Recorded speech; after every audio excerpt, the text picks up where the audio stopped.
Hello दोस्तों, आज हम लोग देखेंगे डिस्ट्रैक्टर के बारे में, जो कि आज का एजेंडा दो टॉपिक को देखना है। व्हाट इज डिस्ट्रैक्टर और इम्प्लिसिटली डिस्ट्रैक्टर क्या होता है। चलिए तो हम लोग आगे बढ़ते हैं।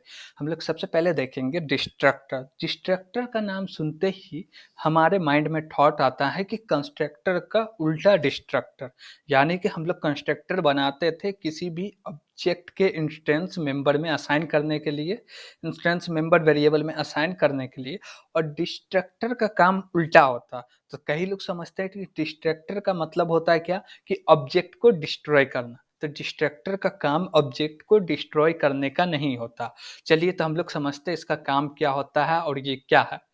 डिस्ट्रक्टर भी कंस्ट्रक्टर की तरह यह भी एक स्पेशल मेंबर फंक्शन है, इंस्टेंस मेंबर जिसको हम लोग बोलते हैं।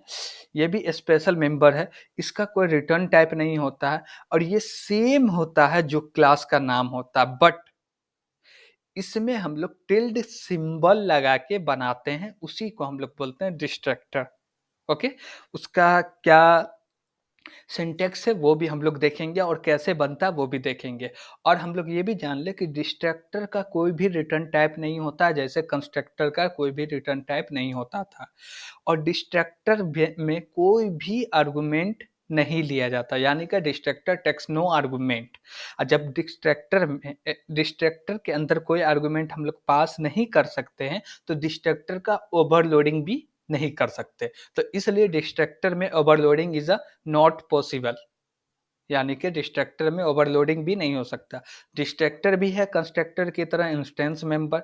डिस्ट्रक्टर कब चलता है, जब डिस्ट्रॉय होने वाला रहता है ऑब्जेक्ट, उससे पहले चलता है। हमको इसको समझने के लिए एक एग्जांपल से हम लोग समझते हैं। हम लोग मूवी आर में देखते हैं कि किसी भी कोई ज़्यादा बड़ा अपराध रहता तो उसको फांसी का सजा दिया जाता। जब फांसी होने वाला रहता उसको, तो उससे पूछा जाता कि आपकी अंतिम इच्छा क्या है। मान लीजिए कि वो बोला क्या, कि हमको कुछ खाना है, यानी कि बिरयानी खाना है। तो उसका अंतिम इच्छा हुआ बिरयानी खाना। अब बिरयानी जब खा लेता है तब उसको फांसी पे चढ़ाया जाता। तो इसका मतलब ये नहीं हुआ कि बिरयानी खाया इसलिए फांसी पे चढ़ाया गया, नहीं। बिरयानी खाना अंतिम इच्छा था, ये नहीं था कि बिरयानी खाएगा तभी फांसी पे चढ़ाना है। उसी प्रकार से डिस्ट्रक्टर का काम होता है कि जब कोई भी ऑब्जेक्ट डिस्ट्रॉय होने वाला है, उससे पहले डिस्ट्रक्टर चलता है। और चलता है तो इसके अंदर आप कुछ भी प्रिंट करा सकते हैं, कुछ भी काम कर सकते हैं, वो आपके ऊपर है। क्यों? क्योंकि आप बनाते हैं डिस्ट्रक्टर। हम लोगों को बनाना पड़ता है डिस्ट्रक्टर। तो चलिए हम लोग इसका सिंटैक्स भी देख लेते हैं। ये हमारा सिंटैक्स है डिस्ट्रक्टर का। अब क्या होता है कि हम लोग डिस्ट्रक्टर के अंदर यहाँ पे लिखे हुए हैं, यहाँ पे टिल्ड सिंबल का यूज़ करके आइटम क्लास का, जो क्लास का नाम है आइटम, वही क्लास यहाँ पे लिख रहे हैं। और इसके अंदर हम लोग फ्री फंक्शन का यूज़ करके पीटीआर को हम लोग फ्री करा रहे हैं। इससे क्या हो रहा है वो समझते हैं। मान लीजिए कि मेरे पास एक F1 फंक्शन है, उसके अंदर हम लोग आइटम क्लास का ऑब्जेक्ट I1 बनाए, ठीक।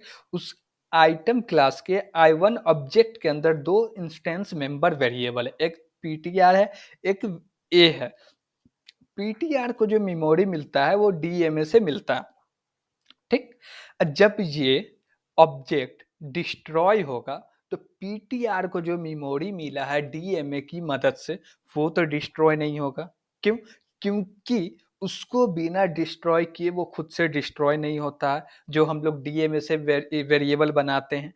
लेकिन अब प्रॉब्लम क्या होगा यहाँ पे? प्रॉब्लम ये होता है कि हम लोग पीटीआर से पॉइंट कर रहे थे डीएमए से बना वेरिएबल को, लेकिन जैसी F1 फंक्शन एंड हुआ, I1 भी ऑब्जेक्ट डिस्ट्रॉय हो गया। जैसे ही I1 ऑब्जेक्ट डिस्ट्रॉय हुआ, उसके अंदर ए बना हुआ था और पीटीआर बना हुआ था वेरिएबल, पॉइंटर वेरिएबल, जो कि पॉइंटर वेरिएबल पीटीआर भी डिस्ट्रॉय हो गया। अब जैसे ही वो डिस्ट्रॉय हो गया और मेरा जो डीएमए से बना वेरिएबल को पॉइंट कर रहा था, पीटीआर के अंदर एड्रेस था, वो भी डिस्ट्रॉय हो गया। यानी कि मेरा अभी भी वेरिएबल बना हुआ है, लेकिन उसको कोई भी वेरिएबल पॉइंट नहीं कर रहा। तो ऑपरेटिंग सिस्टम को क्या लगता है कि प्रोग्रामर ने इस वेरिएबल को बनाया तो उसको यूज में होगा, वो यूज इसको कर रहा, लेकिन हम लोग तो उसका एड्रेस को लॉस कर दिए, इसलिए वो हो जाता है मेमोरी लीक।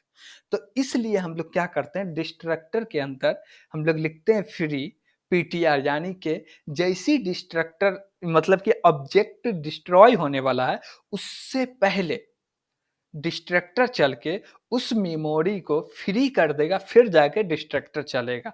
और हम लोग डिस्ट्रक्टर ना भी लिखे तब भी ऑब्जेक्ट डिस्ट्रॉय होगा। लेकिन इसका मतलब ये नहीं हुआ कि हम ऑब्जेक्ट डिस्ट्रक्टर चला इसलिए ऑब्जेक्ट डिस्ट्रॉय हुआ। Got it?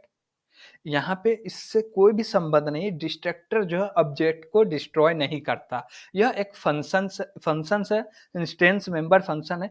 इसका यूज़ हम लोग इसलिए करते हैं कि लास्ट में सबसे एंड में मेरा मेमोरी लीक का जो खतरा वो ना रहे और उस मेमोरी को हम लोग फ्री कर सके, इसलिए डिस्ट्रक्टर काम में आता। और हम लोग चाहे कि जैसे कोई भी ऑब्जेक्ट डिस्ट्रॉय हो रहा तो हमको कुछ प्रिंट कराना है, कुछ मैसेज लेना है, बाय लिख दिए, कुछ भी लिख दिए, वो सब हम लोग कर सकते हैं। चलिए हम लोग आगे देखते हैं। इम्प्लिसिट डिस्ट्रक्टर क्या होता है?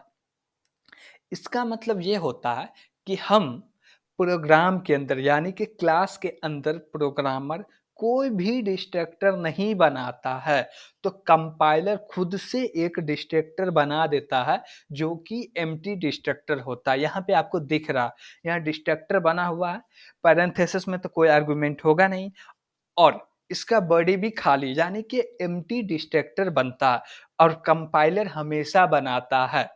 आप बनाए या ना बनाए, आप जब बना दीजिएगा तो कंपाइलर डिस्ट्रक्टर नहीं बनाएगा और आप नहीं बनाइएगा तो कंपाइलर डिस्ट्रक्टर को बनाएगा और वो एम्प्टी डिस्ट्रक्टर होगा।